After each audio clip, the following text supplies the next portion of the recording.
In today's video, we're diving down the rabbit hole of history, accompanied by Professor David Atkinson from Purdue University, America. Thanks for having me. It's a pleasure to speak to you. Thanks. Professor Atkinson will help guide us in understanding the immigration restrictions in white settler colonies from the mid-19th to the mid-20th century. We'll tackle a number of questions, such as how did these immigration restrictions come about, and what factors drove their evolution. We'll also look at the impact of racialized and gendered stereotypes used to justify immigration restrictions. We'll also look at the implications of these restrictions on international relations, as well as their influence on the identity and self-perception of the migrant groups. As we traverse through our discussion, we'll further dig into the resistance from Asian migrants and their allies, and how this defiance contributed to the erosion of these restrictions. We'll also address how the horrors of Nazi racism affected attitudes towards these policies, and the way fears and anxieties of white settlers transcended beyond immigration laws, materializing in other forms.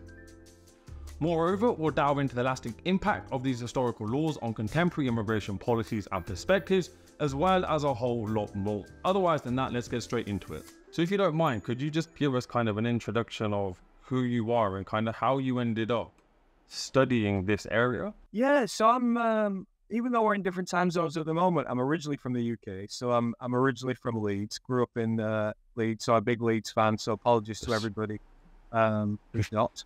Yeah. So yeah, I did my undergraduate degree eventually at Manchester University and studied American Studies. And as part of that degree, we get to go over to the United States for a year. So I went to Washington, D.C. in the 90s, and I met an American woman, and we got married. And so I came over, and my wife and I both started PhDs in Boston back in 2000, and I've been here ever since. So I did my PhD in history, actually in American foreign relations history. But increasingly, I became interested in the connection between diplomacy and immigration, which was not something we heard a lot about, 15, 20 years ago. They tend to be discrete topics, tended to be treated as separate topics, because immigration is such a domestic issue that foreign countries cannot have a say in, or at least that's how governments treat it. But in reality, that's not true. Obviously, when you're dealing with people moving across borders, there is an international, transnational diplomatic issue at stake. And so I began to get interested in that, and eventually wrote a book on the restriction of South Asian and East Asian immigrants in the British Empire and the United States in the late 19th, early 20th century. So that's how I came to the topic, and that's how I came to be included in this volume. So before we kind of get into the nitty gritty of it, could you just perhaps give us an overview of kind of the where, when, and how these restrictions kind of come about, and perhaps just a couple of examples of almost their origins? Yeah, it's, these are restrictions that are typically taking place in what we call settler societies, right? So societies that were settled often by white colonial subjects in the early 19th century through the 19th century. So I'm talking here mostly about the Western Hemisphere. I'm talking about the United States. I'm talking about Canada. I'm talking about South America in particular, and parts of the Caribbean. And I'm also talking about Australasia, New Zealand, Australia, and South Africa on the African continent. So in all of these places, what you start to see as whites settle them and begin to create new governments that are designed in the image of the places they've come from, mostly Britain in this case, or Spain in the South American case, and Germany. They start to create governments. They want to be in the image of where they've come, but they also need labor. There's not enough people, and there's not enough people to generate the kind of industrial and productive economy they want to see created in these places. And so they're forced to look elsewhere for labor because there simply aren't enough white settlers to go around all these places. And so that's when you start to see encouragement, actually, of Asian immigration. You start to see what we call coolie immigration, people that are indentured, that are held to long-term contracts from South Asia in particular, but also China, that are brought to these places to conduct specific tasks, to work in specific places under very tightly restricted terms. And then they're expected to be sent back once they've achieved what they're going to achieve. In some cases, you see free migration. You see that in the gold mines of the Western United States, in California and British Columbia, in Canada, and in Australia and New Zealand. And everybody's coming to these places from all around the world. And you see a lot of Chinese come on that basis.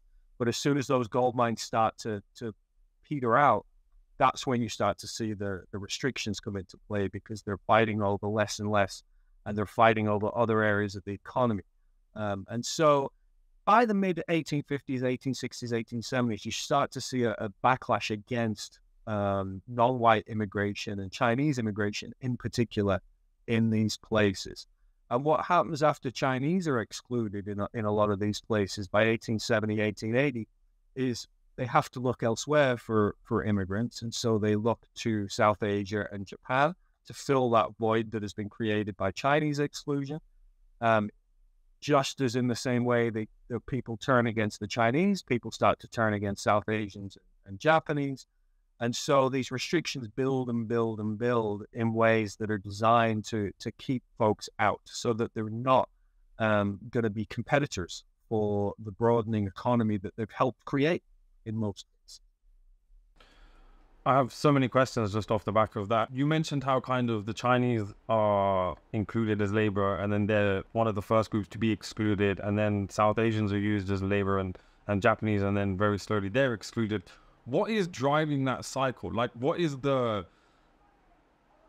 mechanism, or kind of what's happening for people to be like, okay, we need all this labor, oh God, we don't want all of these people. But it almost seems to just be like, oh, let's pick another group, oh, they don't meet our criteria, so to speak.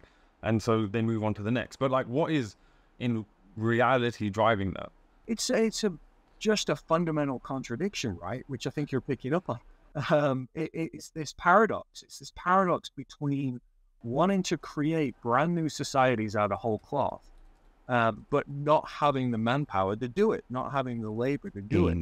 And so while these folks want to create societies that are majority white, if not totally white, certainly white supremacist, but they can't do that without the help of people from elsewhere. And so there's this constant tension between try to keep that balance in play, right? We'll use you for your labor. We will exhaust your what we need from you, but then you've got to go back. And of course, many of these people don't want to go back, didn't expect to go back, are making more money than they would have made where they came from. And so then this becomes a kind of an escalating tension in all of these societies. And what's fundamentally at stake, I think, here is capitalism and imperialism, right? Both of these things that are absolutely key processes in the 19th century really encourage mobility. They encourage movement. They want growth, and they want expansion, and they want labor. And so you've got these two things that are putting white people all around the world and trying to build these new societies. But at the same time, these people harbor white supremacist views that don't mesh with the needs of capitalism and imperialism. So it's constant tension. It's a constant paradox, I think. These were very contradictory processes in a lot of ways, internally so. Yeah, no, definitely. You briefly spoke earlier about kind of indentured labor, and like I'm aware that there's also kind of guest work programs that are happening kind of almost for a particular period at the same time. Like, before we get into the restrictions of immigration, what are actually the methods of immigration? So besides being an indentured laborer, which is almost to some degree just another form of slavery, and then guest worker, which has a little bit more kind of freedom, although not much. Like, what other avenues of immigration are actually available, and kind of are they all state run or enterprise run? Yeah, it's a great question. Yes and no. In some countries, like the United States, for instance, it's illegal for contract labor to be used. But the thing about migrants, as I'm sure you and all your listeners know, is they're remarkably resourceful and entrepreneurial folks, and they'll find a way. right? And so even outside of the kind of formal, very structured strictures of indenture or contract labor as it is used in other places like Cuba and Mexico and elsewhere, people are moving on their own, or they're doing what we have all done, I think, as migrants over the years, which is they're following their relatives, they're following their friends, they're joining communities that people from their community have established. It's remarkable in some of these cases where you see, especially in the Chinese case, it's people from one particular area of China that are even allowed to migrate, before the gold rush and around the gold rush. And so most of the folks that come to California are from the same part of China. And so that helps create these networks that migrants engage in. And then you get brokers, often from these countries themselves. So there were a lot of Chinese and Japanese folks operating who've made a little money and made a little capital, who are helping to front money for folks to come over. And they're creating a network of hotels and people that can help set them up, and they'll owe them money and they'll have to pay back, but yeah, there are all kinds of ways in which people can do this. We might talk a little bit later about some of the loopholes of restriction, and being a student, being a merchant, being a diplomat. These are all ways in which you can enter these networks and conduits of mobility. And are those, like, just off the back of what you mentioned, those kind of three areas, are they a loophole because there's some level of either expertise or power involved? As in, like, being a diplomat, there's obviously some level of control of what's happening. Although I don't know to what degree, considering it's still a quite imperial system, and there's obviously going to be issues with that. But are those loopholes only available to kind of those who, for either because they're highly skilled or because they have some position of power, are able to access? Or are there loopholes which kind of the run-of-the-mill person would be able to take advantage of? Yeah, again, you're right on the money here. They're designed to encourage certain kinds of people. They're designed to create a kind of hierarchy. But in reality, ordinary people take advantage of these, and they work around these, and they lie, and they cheat, and they trick, because of course they do. They're human beings, right? So you get a lot of folks, So in 1882, in case your listeners don't know, in 1882, the United States creates something called the Chinese Exclusion Act. And it is the first racially oriented restriction, or the first major racially oriented restriction ever imposed by the United States on a particular group of people. And this is to kind of limit all of the what they perceive to be low-skilled Chinese laborers who come to the gold fields, come to the railroads after the gold fields, and then establish themselves as communities and working in market gardening, laundries, and creating Chinatowns, etc. That's capped in 1882. And if you're an ordinary Chinese laborer, you cannot come to the United States anymore. But the Chinese government is able to negotiate within that certain classifications that are allowed. So as you talked about, diplomats, students, merchants. So what you see after 1882 is all kinds of folks, basically, a lot of, legitimate students, merchants, and diplomats come. But by the same token, a lot of not legitimate students, merchants, and folks come. So you see something called, for instance, the paper son system, where Chinese who are in the United States will claim that they have a relative son in China who's going to come over and live with them and study, when in fact these are just sons on paper, which is why they call them paper sons. It's an invention. It's a trick to get around the system. You'll see people, again, masquerading as merchants when in actual fact they have every intention of joining the community here and working. So they do what migrants have always done, they find ways around these things. No, definitely. It's really interesting because my grandma had to... So my family come from Punjab, but they're what in some academic fields are called twice migrated, because they went from Punjab to the east of Africa and then ended up coming to England in the 70s. And again, when you're saying about kind of the loopholes, it just reminds me of the fact that my grandma and my father and his brothers essentially entered this country as illegal immigrants in the 70s because Idi Amin had started to kick everyone out of Uganda, and the troubles were kind of getting worse and closer and closer. And my grandfather actually just disappeared one day, and reappeared in London, rang my grandma and said, just pick up, basically get the boys and kind of get out. We were lucky in that, well, when I say lucky, in that my grandma's brother-in-law was already in London, and he happened to own a travel agent. And so what he did is he booked them one-way tickets from Kenya to London, and then got their citizenship sorted once they were in the country. So when you was talking about loopholes, I was just like, yeah, I remember my grandma relaying that. And it's true, like, as in, they're resourceful, and they always, and by nature, I think, like, they have to be, or we have to be. So it's interesting how things to some degree haven't changed in a lot of ways. I mean, what you said is so amazing. What an amazing story. And yet it's so ordinary for so many people in so many of these communities, right? Definitely. But not to diminish how amazing it is, but it's what people have always done. It's what people do. Yeah. And I think what is interesting is when you start to realize how close it is, as in, because a lot of times you read it in a book and you think, oh yeah, but then actually when you start to ask your own family or friends perhaps, like, you realize that those stories are ours almost, like they're literally everywhere.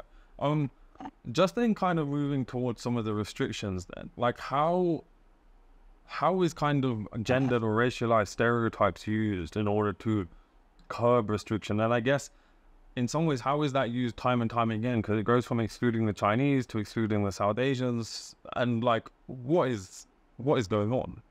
A great question. Yeah, I mean, this is something I'm really interested in. One of the key ideas in my work are that you have to look at individual places to understand the true genesis and development of particular kinds of ideas and policies. But what I think is universal in the Anglo-American settler world is this kind of ideological ideas about race and racism. And that travels very easily, and that travels very well. There's a really good book by two Australian historians, Marilyn Lake and Henry Reynolds, called Drawing the Global Color Line, that folks might like to look at. And it shows the ways in which these ideas traveled around the Anglo-American settler world. And so you have kind of general ideas that are circulating in these places, that Asian migrants in particular are, and one thing I'll just say right off the bat is, again, these are often profoundly contradictory ideas, right? The thing about race and racism is it's made up, right? Edited. It's not real. And so because of that, it's full of contradictions and paradoxes that they didn't bother to try and reconcile, so neither should we, right? But we should be attentive to them. And so you have situations where on one hand, Chinese immigrants or South Asian immigrants or Japanese immigrants are perceived to be wildly productive and extraordinarily hardworking and so almost superhuman in their ability to generate wealth that is going to drive the white man under, right? So that exists. But on the other hand, it also exists at the same time that these people are lazy and they would rather not work and do it, and they're just going to leech off the state. They're smoking opium all day and they're languishing in hovels, So these two things are circulating at the same time, and they're mutually contradictory. But it depends on the circumstance which trope you want to deploy, right? So it's literally like, as in, the tropes are literally just being used as the means to an end. Like, as in, it doesn't matter which trope is being used, they just need something in order to drive their, although there's no logical sense to their ideology, it's still just driven by that white supremacist ideology. That's what's at the core of it all, right? Yeah. It's white supremacy. These are white men's countries. That's what they call them. And these are new nations, new states that are designed to be white people owned. And so anything we need to invent to justify your exclusion, we're going to invent. And that cannot make sense, or it can make sense. And again, it depends where you are, right? So if you're in Australia or New Zealand, it's much more prevalent there to see anxieties and apprehensions about distance and proximity. So, Australians, white Australians, are really far away from Britain, and therefore they're really far away from the Royal Navy. But they're much closer to China, and they're much closer to Japan. So you have an anxiety about distance from the metropole, from the center, from the core, but you also have apprehensions about proximity to this, what they used to talk about as this kind of teeming mass of humanity that all wanted to just escape Asia and come to these white men's countries because they coveted the vast open spaces of Australia or whatever it is, right? That's not as big a deal in California, although certainly proximity across the Pacific is. But there's less apprehension about being far away from white settlement. So it depends where you are and who you are and when you are as to how this particular blend of stereotypes and ideas comes to the fore. But they're all rooted in white supremacy. Yeah. I guess that's the root, and then all of these colonies are almost branches that come off of that. Just then kind of turning to the impact of these policies, like what result did they have in the countries that imposed them, and also what influence did they have then on the countries where these migrants may have been coming from? So for argument's sake, briefly you spoke about China earlier, being excluded, but then they're able to negotiate. Actually, there are some people who are allowed, students, diplomats, etc. Like, what impacts, I guess, do these policies have on the countries that deploy them? And then how, I guess, are the countries that are impacted managing to negotiate around them? Well, this was the subject of my last book, shameless plug time, called The Burden of White Supremacy, containing Asian labor migration in the British Empire and the US.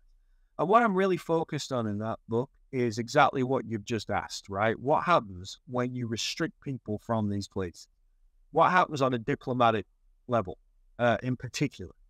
And so, I mentioned that the Chinese are able to negotiate some loopholes, but by and large, Chinese exclusion is very effective because China doesn't have the kind of leverage it needs to get any more concessions.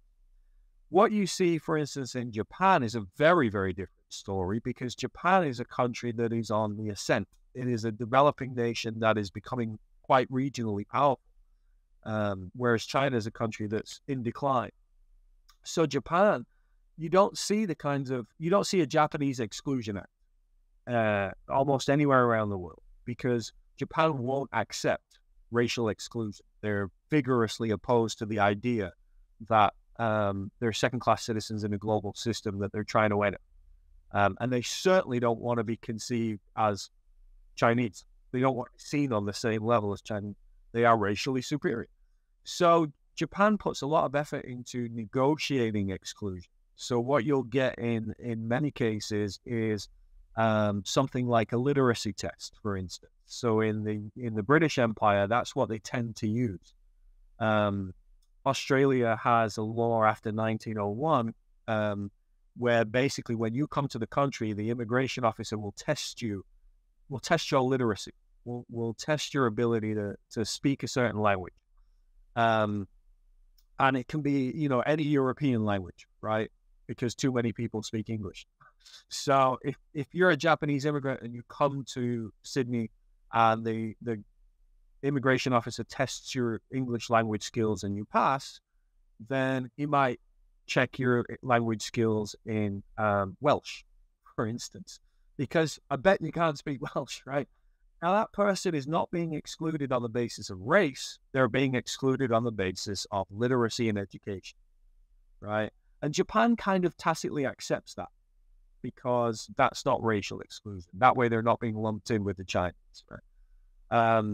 In the US case and in the Canadian case, the governments negotiate what they call a gentleman's agreement, where Japan agrees not to issue passports so that people can't even leave Japan to come to the United States. And that way Japanese prestige is not diminished, because they're not coming and then being told you can't come in because you're Japanese.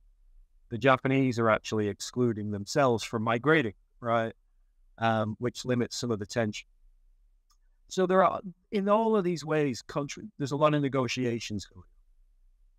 What happens then in the case of, for argument's sake, excluding the South Asians? Because I can't remember the exact year, but I know it's the early 1900s.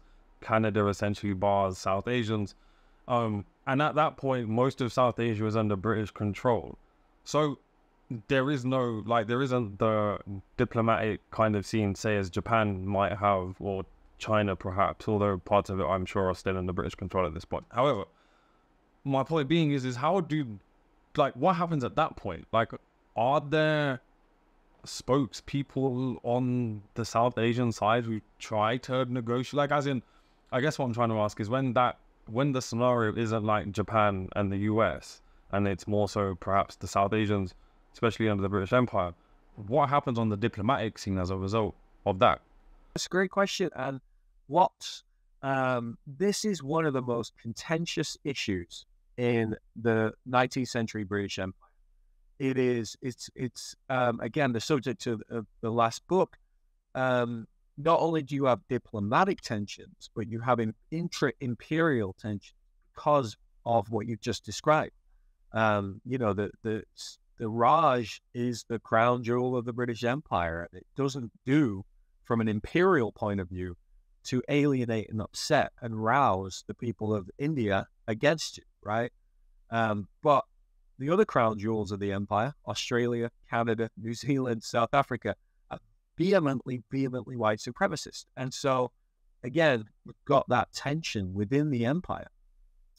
And so the British government is constantly trying to stop white leaders around the British dominions from doing these kinds of things.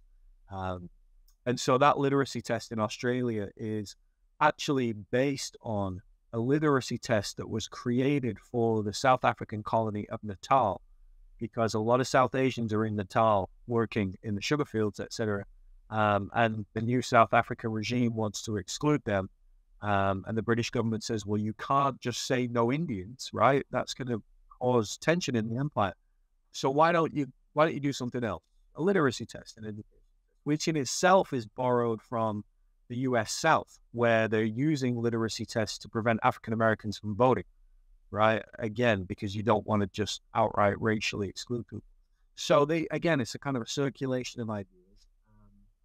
So yeah, the British put enormous pressure on Canada in that case to prevent them from using racially explicit restrictions.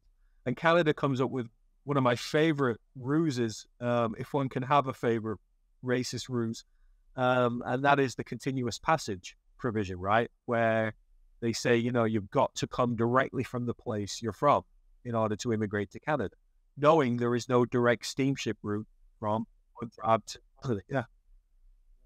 But then just focusing kind of on how these restrictions get eroded over time, like what takes place for them to change their mind? Like I know in the case of the South Asians, you're saying the British Empire does put a little bit of pressure on to ensure that they're not using explicitly racist language. And to be fair, when they do get back to Calcutta, a number of them are just beaten by the British police that are stationed there. So you're talking about the Kolmagata Maru. Yeah. Horrific story.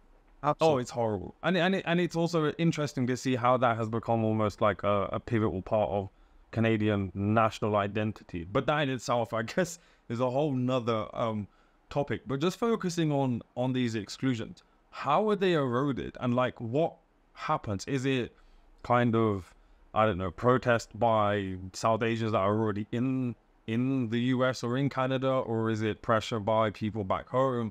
Like, how do these exclusions get removed? My assumption would be that the countries imposing them for some economic reason probably reduces them or takes them away at points they need extra labor. That's just off the back of the fact that Second World War, England's like, yeah, everyone come on in, and then very quickly shuts the doors once there's too many brown faces. What's going on in this case? It's so many different things, and you've iterated a couple of them there. Yeah. it's a real amalgamation of factors, I think, that brings these to a close. And they come to a close, post Second World War. So from 1945 to about 1975, we start to see that all of these laws go away. And yeah, on one hand is the war just, and Nazism in particular, right? I mean, in many ways, the Nazi project in Europe is the absolute epitome. It's the pinnacle of this white supremacist vision that all of these Anglo-settler places have been engaged in. And we've seen where that leads in 1945, and it's horrific. And so it becomes harder to maintain ideologically in the aftermath of Nazism, these kind of outright white supremacist ideas. So that certainly is part of it.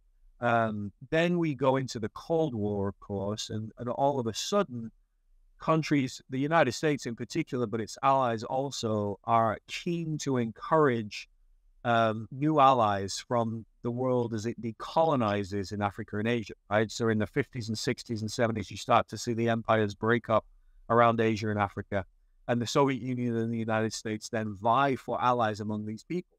Well, it's a really hard case to make if you're the United States and you say, oh, we need China on our side, but don't come here, right? That becomes a very untenable situation. So Cold War imperatives start to play into this. You want allies, and you can't alienate your allies. But I think, really importantly, it's the migrants themselves, it's the communities themselves, it's people themselves that put pressure on these governments to yield. Again, another plug for a colleague's book. Jane Hong has written a great book called Opening the Gates to Asia.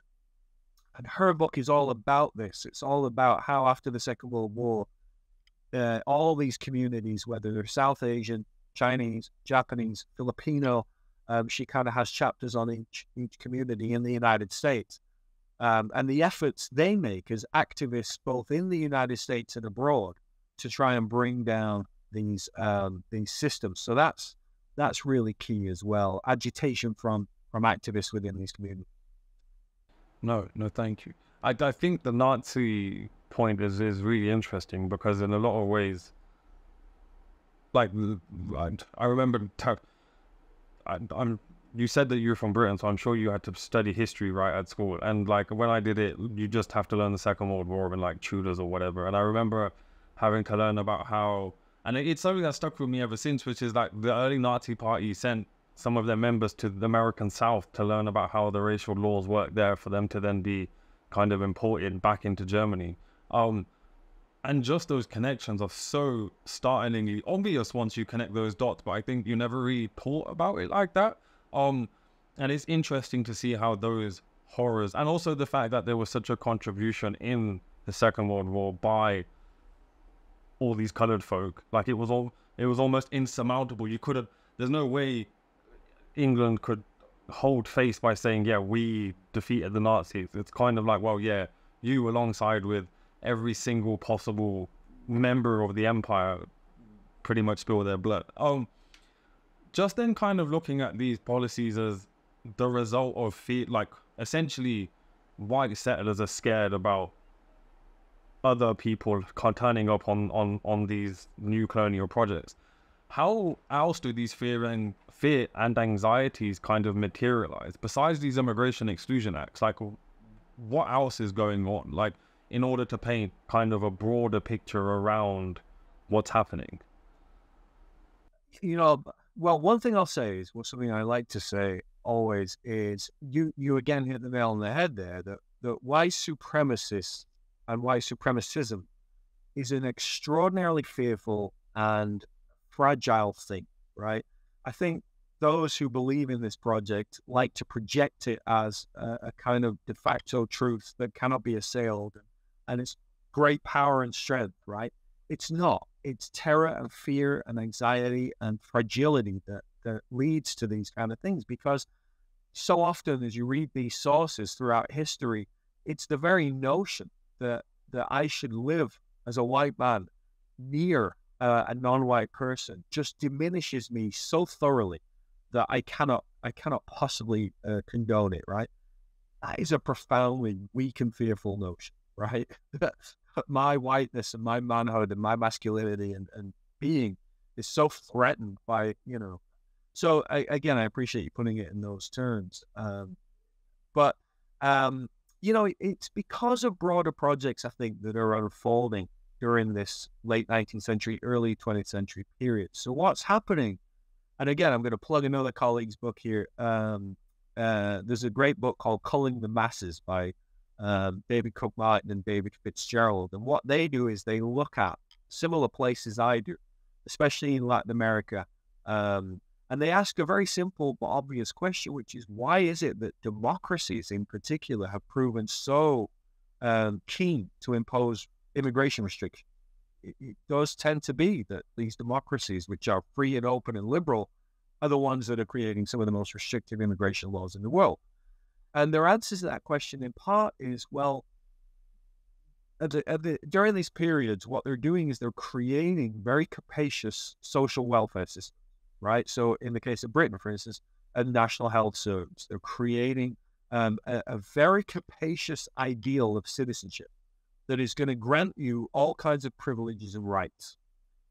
As you build out that social welfare system, and you make it bigger, and you build out what it means to be a citizen, and what it means to be a rights holder in society, the last thing you want is these greedy, undeserving, selfish immigrants getting access to them. At least that's the ideology, of course. And so I think that's the context in a lot of cases, right? When you get to the 20th century in particular, and when you get to the mid-20th century especially, when these countries are creating very capacious social welfare systems, the onus is on you to keep people out. And I think that's the context. I think that's true of the United States after the Civil War, right? I mean, you've completely thrown over an entire political economy of enslavement in the South, but you've got to find another way to keep people under control, or keep people on the farm, or keep people working in a controlled way. And so they begin to evolve new systems of sharecropping and restriction of the movement of African American people in different ways. My next question is actually based on kind of how these restrictions have influenced current immigration policies and attitudes. And I think one thing that is leaping out like a sore thumb is obviously the recent tragedy in the Mediterranean with the boat that is essentially, I don't know, there's still like 100 odd people still missing. And it was reports suggested that the Greek Coast Guard or whatever helped essentially tip it into the sea. There's so much opinion that could be said about that. And there's a lot of emotion obviously involved with that as well. But I guess my question is, how have those policies from then helped to create the world that we're in now, where hundreds of people can literally be, for whatever reason, they are illegally stuck on a ship, and the whole world abandons them, and yet on the flip side, you've got 5 people who have paid £250,000 stuck in a submersible somewhere near the Titanic, and you've got, I don't know how many millions of dollars worth of search equipment being used right now. How have we ended up going from that? And I guess it's not really a surprise, considering we started off with acts that literally excluded people based on their nationality or color of their skin, or doing these literacy tests, which are a means to an end, but still getting to that same end. How have they, or how has all of that history and everything that you've studied helped influence the contemporary world that we live in? Well, we don't want to be here for another 28 hours, but basically it has, right? As you point out, it has. I think the minute that we create nation states bounded by borders, rooted in notions of sovereignty, and controlled in terms of human mobility by the passport, that's when you get the world we live in today, right? I mean, prior to this, the world was a profoundly mobile place. People traveled and moved, traded, and created all these kinds of networks. But by the 1850s, 1860s, we begin to see these walls go up around nation states around the world, and we start to see human mobility controlled and restricted by the passport, by these laws. And so that's the world we're living in, right? A world that was created in the mid-19th century. And that's why you have a situation like you have in the Mediterranean. You know, that certain people are allowed and certain people are not to travel. And that's rooted in all kinds of economic and racial lines. You know, the thing that really has concerned me as a historian of this stuff is what I've seen in the past kind of 5 to 10 years in terms of the resurgence of a lot of these white supremacist ideas. So as I've looked around since 2016 in particular, since Brexit in Britain, since the rise of Trump in the United States, the rise of populism around far-right governments around the world, you're seeing a lot of the ideas I've written about come back into the mainstream. And they've been repackaged, they've been laundered, they've been transformed, at least on the outside. So instead of talking about white men's countries or white supremacist ideas very overtly, we're now talking about, you know, white nationalism. We're now talking about the great replacement of white people by non-white immigrants. We're now talking about, you know, white genocide or the great erasure and all of these kind of ideas that are trying to create ideological rationales for exactly what we saw happen in the 19th and early 20th century, but just in a cleaner way or a nicer way or whatever it might be. You know, we've had this gentleman over here, Richard Spencer, who's been at the core of the alt-right, right? Yeah, he's that guy that got like. I've only seen the Twitter video of him getting like saw him get punched in the face. Yeah. Well, he's very well spoken and intelligent, graduate degrees, and he wears a nice tweed suit, and he's done a great deal to launder what are really at their core the same old tired white supremacist ideas that we've been talking about for the last 40 minutes, right? But they've found their way into the mainstream again, and it's very frightening. And what you start to see, I think we're closer now to the discourse on immigration that I wrote about in the 1890s than we are to, than we were in the post-Second World War period. We're back in a very dark place when it comes to the discourse around immigration in these places. I couldn't disagree. Like, even just, like you mentioned Brexit, I think there was some stat which showed, I'll have to obviously double check before this hits the internet, but I think it was something to show like attacks against people of color or kind of racially motivated attacks in the UK went up by some ridiculous % post-Brexit. And obviously the whole campaign was based on excluding immigrants and excluding migrants. And yeah, it's like, as in, we're all living in it. But what your answer helps with is, like, leads me into the next kind of couple of questions, which I wanted to ask you, which is, A, where do you see it going? Like you said, that we're very much closer to what you studied than we aren't, so to speak, and we haven't actually progressed, which is often the assumption when studying history, which is there's some type of like progression or progress that's being made. Where do you think it's going to go? And in an ideal world, where would you like it to go? So if you could almost take control of what you're studying, what changes would you make in order to make it better or to work? Or would you just dismantle the whole thing and say, actually, this whole thing's rooted in something that's so, what's the word?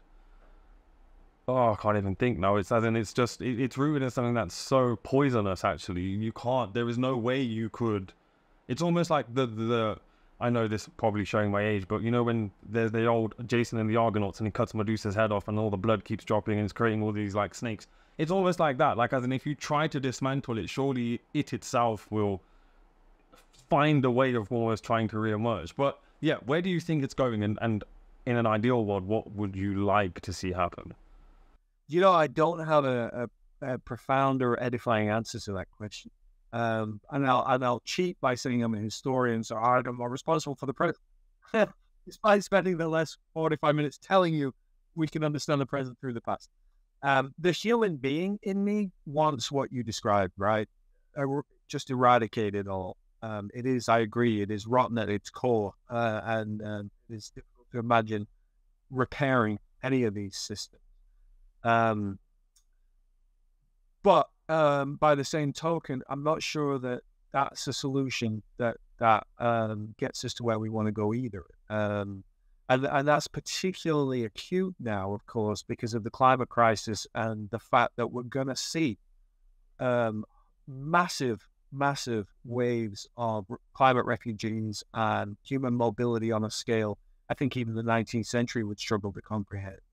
So it is absolutely imperative that smarter people than I find a way to repair these systems or reconstruct these systems or just do something differently, because this ain't working. And you know, we've seen efforts, I think, since when these systems were demolished, the racially explicit systems were demolished in the 50s and 60s and 70s. They were replaced by kind of blanket quota systems in the case of the United States, right? So instead of having racially targeted quota systems, which they introduced in the 20s, we have just a blanket quota, and that seemed to be colorblind or whatever. Or we have point systems in places like Canada, right? Or skills-based immigration systems, where we'll take the best of you, but we won't take the rest of you. But that was far cleverer than I intended it to be, by the way. That was right. That's now copyrighted, by the way, world. And I'm sure someone else has said it, but yeah, none of these things which sound progressive and modern and productive in theory have proven to be so. So I hate to end on a note like that, but it's hard to imagine what the future looks like, because people are desperate and they're getting more desperate, and people have a right to be economically productive and socially and culturally productive, and they have a right to be with their families.